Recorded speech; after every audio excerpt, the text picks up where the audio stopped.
সাম্প্রতিক সময়ে বিশ্বজুড়ে চলছে গভীর অর্থনৈতিক অস্থিরতা, যার প্রভাব পড়েছে স্বর্ণের বাজারে। বাংলাদেশের ক্ষেত্রেও তার ব্যতিক্রম হয়নি।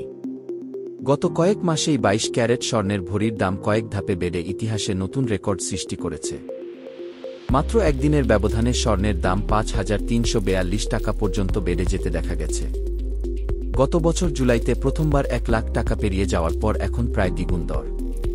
২১শে এপ্রিল ২০২৫ সিদ্ধান্ত অনুযায়ী ২২ ক্যারেট স্বর্ণের ভরি ১,৭২,৫৪৫ টাকায় পৌঁছায়, যা পরের দিনই আরও বাড়িয়ে নতুন রেকর্ড গড়ে।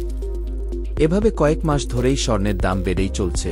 দেশের ইতিহাসে এত দ্রুত এবং এতবার দাম বাড়ার নজির খুব কম। অনেকের মনে প্রশ্ন, পাশের দেশ ভারত বা আন্তর্জাতিক বাজারের তুলনায় বাংলাদেশে স্বর্ণের দাম সবসময় বেশি কেন? মূল কারণ হল দেশে চাহিদা ও বৈধ আমদানিমানের বিশাল ব্যবধান।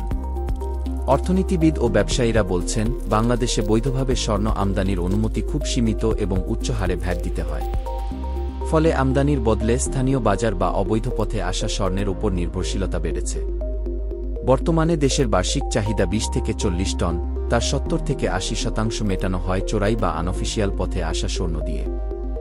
বাংলাদেশে স্বর্ণের দাম বৃদ্ধির আরেকটি কারণ হল টাকার মান দুর্বল হওয়া, যার ফলে ডলারের তুলনায় স্বর্ণের মূল্য আরও বাড়ছে।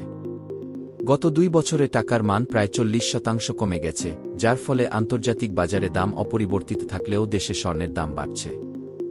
ডলার সংকটের কারণে ব্যাংকগুলোও স্বর্ণ আমদানির এলসি খুলতে আগ্রহী নয়, ফলে বাজারে সরবরাহ সংকট তৈরি হচ্ছে। বাজুসের কর্মকর্তা বলছেন, দাম নির্ধারণ হয় স্থানীয় বাজার বুঝে, আন্তর্জাতিক দরের চেয়ে অনেকটা স্বাধীনভাবে। পুরনো ঢাকার ব্যবসায়ীরা প্রতিদিন দুপুরে মূল্য নির্ধারণ করেন, এরপর ঘোষণা হয়। কোনো নির্ভরযোগ্য সরকারি তথ্য না থাকায় ব্যবসায়ীরা নিজেদের অনুমান বা চাহিদার ভিত্তিতেই মূল্য ঠিক করেন। এখানে গভর্নেন্স দুর্বল, যা বাজারে আরও অস্থিরতা তৈরি করে। বাংলাদেশে বর্তমানে এক ভরি স্বর্ণের দাম প্রায় ১,৭২,০০০ টাকা, যেখানে ভারতে ১,৪৫,০০০ এবং দুবাইয়ে ১,৩৮,০০০ টাকা। বিশেষজ্ঞদের মতে, দেশে উচ্চ কর, ডলার সংকট, চোরাইপথে স্বর্ণ প্রবাহ এবং বাজার তদারকির দুর্বলতা, এই সব কিছুই একসঙ্গে দাম বাড়ার জন্য দায়ী। অর্থনৈতিক অস্থিরতা স্বর্ণকে নিরাপদ বিনিয়োগ বলা হলেও বাস্তবে ঝুঁকি একেবারে নেই এমন নয়। ২০২০ সালের করোনা মহামারীতে যেমন দাম হঠাৎ বেড়েছিল, আবার কয়েক মাস পরেই বাজার স্বাভাবিক হতে দাম পড়ে গিয়েছিল। বাজারে যখন অস্থিরতা থাকে, তখন অনেকেই ইকুইটি বা শেয়ার ছেড়ে স্বর্ণ কিনতে ঝোঁকেন, এতে দাম বেড়ে যেতে দেখা যায়। আবার স্থিতিশীলতা ফিরলে স্বর্ণের চাহিদা কমে দামও পড়ে। প্রতিবেদনের তথ্য অনুযায়ী, বাংলাদেশের মধ্যবিত্ত ও উচ্চ মধ্যবিত্তরা সাধারণত বিয়ে, সামাজিক অনুষ্ঠানে উপহার এবং নিরাপদ বিনিয়োগ হিসেবে স্বর্ণ ক্রয় করেন। তবে সাম্প্রতিক স্বর্ণের ক্রয়ক্ষমতা কমে যাওয়ায় অনেকেই রূপা কিংবা অন্যান্য বিকল্প ধাতুর দিকে ঝুঁকছেন। অর্থনীতিবিদ ড. ফিলিপ ফ্লাশ বলেন, স্বর্ণ সাংস্কৃতিক মূল্যের জন্যও মূল্যবান, তবে দীর্ঘমেয়াদে বিনিয়োগ করাই শ্রেয়। কি বাজারে তাৎক্ষণিক লাভের আশায় স্বর্ণ কিনলে ঝুঁকি থেকেই যায়। মূলত বাসায় থাকা অলংকার বা গয়নার মূল্য বিশ্ববাজারের ওঠানামায় খুব একটা প্রভাবিত হয় না। তবে বিনিয়োগ ঝুঁকি অনেক, কারণ তখন আন্তর্জাতিক বাজার, কেন্দ্রীয় ব্যাংক, কর ও ডলারের দামের পরিবর্তনের প্রভাব সরাসরি পড়ে।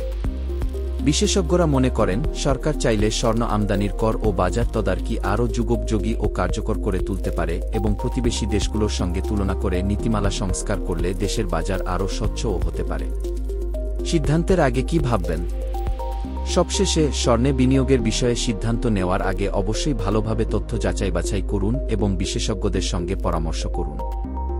অস্থির সময়ে স্বর্ণে বিনিয়োগ থেকে লাভবান হওয়া সম্ভব হলেও এর সাথে কম বেশি ঝুঁকি রয়েছে। বাজার যখন অশান্ত স্বর্ণের দাম বাড়ে আর পরিস্থিতি স্থিতিশীল হলে দাম কমেও যেতে পারে।